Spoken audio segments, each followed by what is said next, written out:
জনাব মির্জা আব্বাস সাহেবের বাড়িতে 2010 27 জুন সেই দিন আমাদের প্রথম হরতাল ছিল।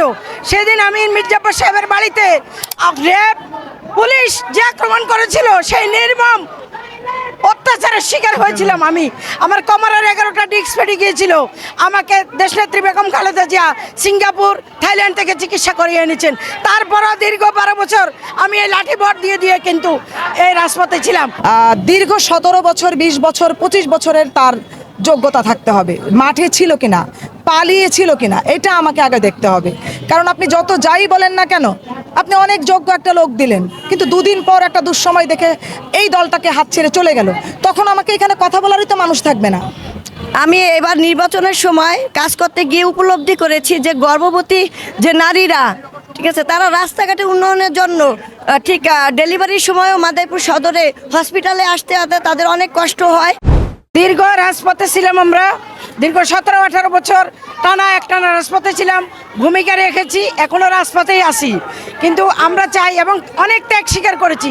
আমি 12 বছর লাঠি নিয়ে হেঁটেছি। জনাব মির্জা আব্বাস সাহেবের বাড়িতে 2010 27 জুন সেই দিন আমাদের প্রথম হরতাল ছিল।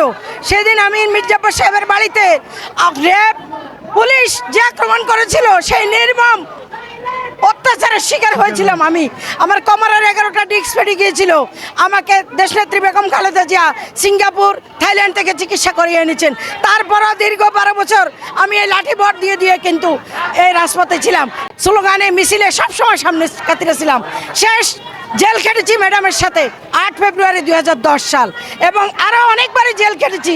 যে 2013 সালে আমাকে গুম করে রাখা হয়েছিল 7 দিনের মতো, তারপর জেলে দিছে। তারপরে যে অনেক নির্যাতন আমরা সহ্য করেছি। এখন তো তারপরে মার্চ ফর ডেমোক্রেসিতে গুলশানে যে বালির ট্রাক রাখা হয়েছিল, সেখান থেকে অ্যারেস্ট হয়েছিলাম। সেখানেও র্যাব শুদ্ধ আমাদেরকে অনেক পিটাইছে আমাকে। তো এখন আমাদের কথা হলো, আমরা যারা ত্যাগী, নির্যাতিত, নিপীড়িত, কয়জন ছিল হাতে গোনা? আপনারা তো রাজপথে ছিলেন। কিন্তু আজকে আমরা দেখি কত ধরনের মানুষ এখন রাজপথে, কত ধরনের মানুষ ঘর থেকে বের হয়ে আসে কিন্তু এখন নমিনেশন ফর্ম কিনছে। তা আমাদের দলের কাছে আমাদের প্রত্যাশা থাকবে, আমাদের অভিভাবকগণ যারা ভোটে থাকবেন, যারা বিবেচনা করবেন যে 36 জন এমপি নারী সংরক্ষিত আসনে ওনারা সংসদে যাওয়ার সুযোগ করে দিবেন। সুতরাং আমরা বুঝবো, দেখব যে ওনারা অবশ্যই ত্যাগী, নির্যাতিত, নিপীড়িতদেরকে যারা কথা বলতে পারে, যারা সরব ছিল রাজপথে এবং অনলাইনে, তাদেরকে মূল্যায়িত করবেন। আমি তাদেরই একজন।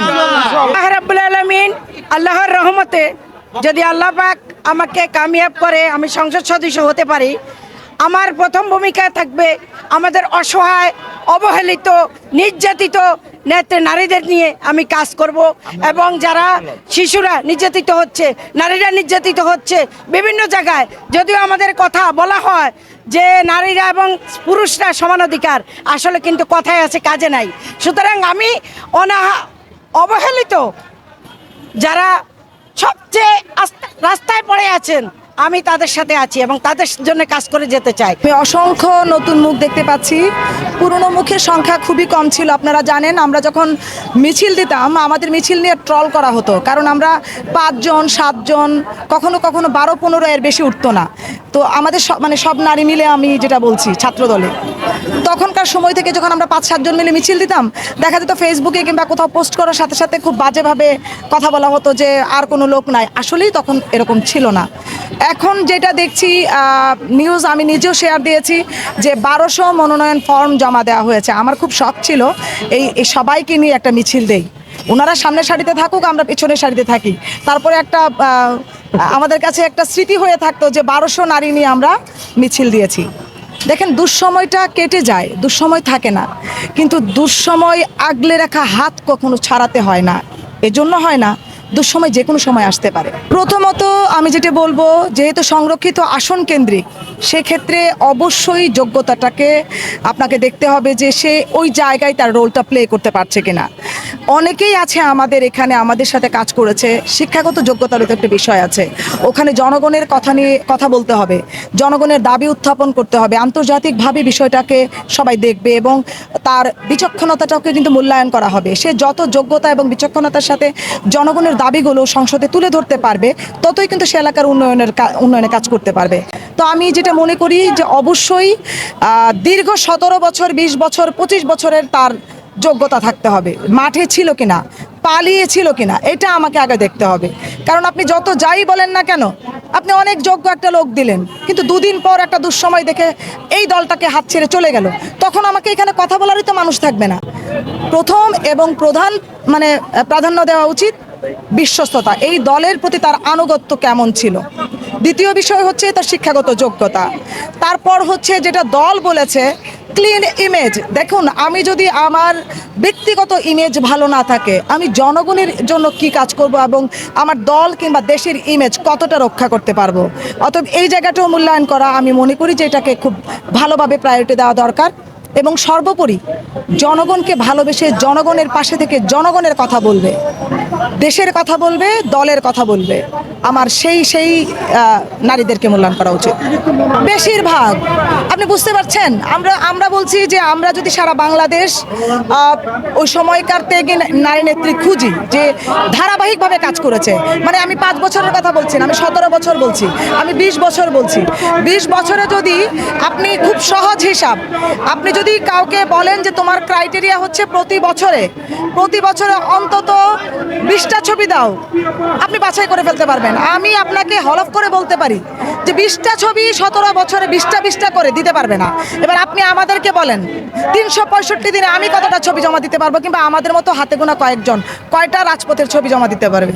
আমরা সারাদিন এই পার্টি অফিসেই ছিলাম, সকাল সন্ধ্যা এই একটা প্রোগ্রাম, যুব দলের প্রোগ্রাম সেটাতেও থাকতাম, স্বেচ্ছাসেবক দলের প্রোগ্রাম সেটাতেও থাকতাম।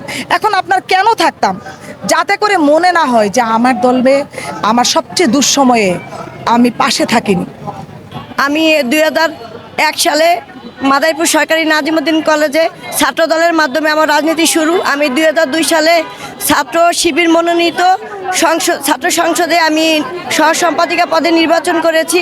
2001 সাল থেকে 2026 সাল পর্যন্ত আমি সকল প্রোগ্রামে অংশগ্রহণ করেছি, ফ্যাসিস্ট সরকার বিরোধী সকল আন্দোলন সংগ্রামে অংশগ্রহণ করেছি এবং আমি রাজপথে ছিলাম। এবং আমি মাদারীপুর একটি আওয়ামী লীগের অধ্যুষিত এলাকা, আপনারা সবাই জানেন, সেখানেও আমি বিক্ষোভ মিছিল, হরতাল, অবরোধ, ডামি নির্বাচন বর্জনের সহ সকল কর্মসূচিতে অংশগ্রহণ করেছি এবং ঢাকা রাজপথে সকল প্রোগ্রামে অংশগ্রহণ করেছি। আমি আশাবাদী নবীন এবং প্রবীণের সম্মিলিতভাবে এবার একটি সংরক্ষিত নারী সংসদের আসন আমাদের চেয়ারম্যান দিবেন এবং আমরা যারা আছি ইয়াং জেনারেশন, আমরা জানি আমাদের সিনিয়র নেত্রীদের ভিড়ে হারিয়ে না যাই।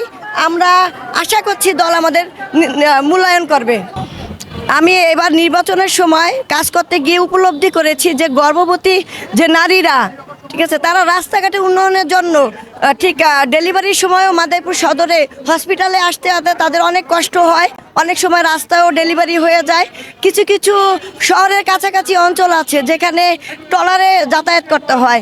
আমি সেই নারীদের জন্য কিছু মানে কাছাকাছি যেগুলি আছে, আমাদের শহর যেগুলো আছে, আমরা রাস্তাঘাটের ব্যবস্থা করব এবং আমরা ব্রিজের ব্যবস্থা করব যাতে নারীরা সময় মতো হসপিটালে এসে চিকিৎসা নিতে পারে। এবং মাদারীপুরে বেশিরভাগ লোক প্রবাসী, সেখানে বাল্য বিবাহটা অনেক বেশি এবং ডিভোর্সের সংখ্যা অনেক বেশি। আমি যদি সংসদে সদস্য হিসাবে নির্বাচিত হতে পারি তাহলে আমি অবশ্যই সেই ডিভোর্স রোধে কাজ করবে এবং বাল্য বিবাহ প্রতিরোধে কাজ করব এবং মাদারীপুরে নারীদের জন্য ট্রেনিংয়ের ব্যবস্থা করব নিজ উদ্যোগে এবং নারীদের সাথে থাকবো, নারীদের সকল বিপদে আপদে আমি পাশে থাকবো। যেহেতু আমি মহিলা দলের সাধারণ সম্পাদক, সেই হিসাবে নারীদের সাথে আমার একটা ভালো সম্পর্ক দীর্ঘ বছর যাবতই আছে।